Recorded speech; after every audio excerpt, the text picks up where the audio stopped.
কোরআন শরীফ সই শুদ্ধ করে পড়তে এই 4 আলিফ টেনে পড়ার নিয়মগুলো আপনাকে অবশ্যই জানতে হবে। যদি আপনি এই নিয়মগুলো না জানেন তাহলে সহিহ শুদ্ধ করে আপনি তেলাওয়াত করতে পারবেন না, আপনার অশুদ্ধ তেলাওয়াত হবে। শুদ্ধ করে পড়তে অবশ্যই এই ভিডিওটি দেখবেন এবং পরবর্তী ভিডিওগুলোও দেখবেন। চ্যানেলটি সাবস্ক্রাইব করে রাখবেন পরবর্তী ভিডিওগুলো পাওয়ার জন্য, আর ভিডিওতে অবশ্যই একটি লাইক দিবেন। দেখুন, অনেকেই রয়েছে এই মোটা চিহ্নগুলো থাকা সত্ত্বেও টেনে পড়ে না। এখানে মোটা চিহ্নগুলো থাকা সত্ত্বেও টেনে পড়ে না। এই মোটা চিহ্নগুলো কার উপরে হবে এবং কতটুকু টেনে পড়তে হবে? কোরআন শরীফের ভিতরে, পুরো কোরআন শরীফের ভিতরে 4 আলিফ টেনে পড়ার জাস্ট 5টি নিয়ম। এই মোটা চিহ্নগুলো কোরআনের ভিতরে হাজার হাজার জায়গায় রয়েছে। তো আপনি 5টি নিয়ম জানার ফলে এই নিয়মগুলো কিন্তু সহজেই বুঝতে পারবেন এবং সই শুদ্ধ করে পড়তে পারবেন। তো আসুন আমি নিয়ম খুব সহজ করেই বলি, শেষ পর্যন্ত দেখতে থাকুন। যেমন এই মোটা চিহ্নটি কার উপরে হবে? সব হরফগুলোর উপরে হবে না।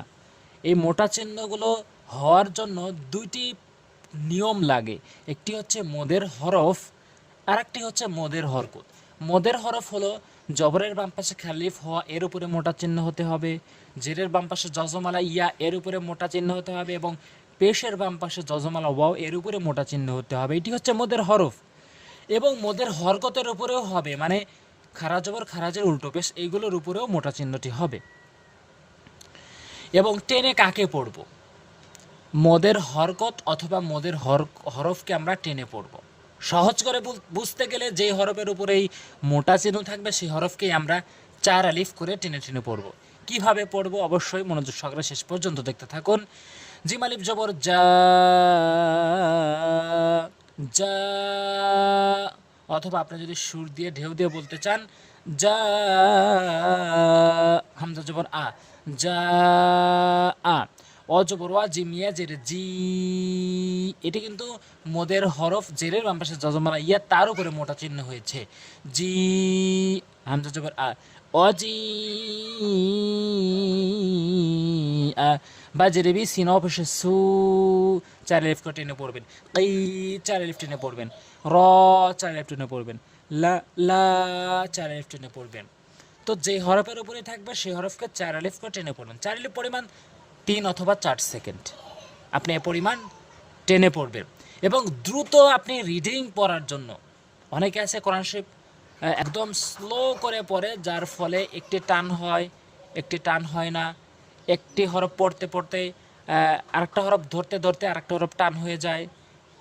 এভাবে অনেকে আছেন যারা কোরআন শরীফ সই শুদ্ধ করে পড়তে পারেন না, খুব স্লো পড়েন, আর পরের হরফটি ধরতে ধরতে প্রথম হরফটি টান হয়ে যায়। তো দ্রুত রিডিং পড়ার জন্য, সই শুদ্ধ করে রিডিং পড়ার জন্য আপনাকে যেটি ফলো করতে হবে, আমি একটি টেকনিক শেয়ার করব। সেটি হচ্ছে, আপনি প্রথম একটি শব্দ বানান করলেন, শব্দটি 5-6 বার করে উচ্চারণ করবেন, যার ফলে শব্দটি কমন হবে। এরকম দ্বিতীয় শব্দ, এরকম তৃতীয় শব্দ, এরকম সব শব্দগুলো এরকম মুখস্থর মতো করে ফেলবেন, যার ফলে আপনি দ্রুত রিডিং পড়তে পারবেন। আপনি যদি এভাবে 1-150 শব্দ কমন করে নিতে পারেন, আপনার পরিচিত হয়ে যায়, তাহলে আপনি কোরআন শরীফ খুব দ্রুতই পড়তে পারবেন। আর একটা বিষয় হচ্ছে, আপনি এখানে ওয়াও পড়ছেন, জিমের দিকে লক্ষ্য করবেন, জিম পড়ছেন, হামজার দিকে লক্ষ্য করবেন, তাহলে দেখা যাবে আপনি দ্রুত রিডিং হয়ে আসবে, দ্রুত রিডিং পড়তে পারবেন। তো আজ এই পর্যন্তই। পরবর্তী ভিডিওগুলো পাওয়ার জন্য অবশ্যই কিন্তু আপনাকে সাবস্ক্রাইব করতে হবে আর লাইক করবেন, যাতে করে এটা প্রত্যেকে শিখতে পারে, এটা ইউটিউব অনেকের কাছে ছড়িয়ে দেবে। আজ এই পর্যন্তই। আসসালামু আলাইকুম ওয়া রাহমাতুল্লাহ।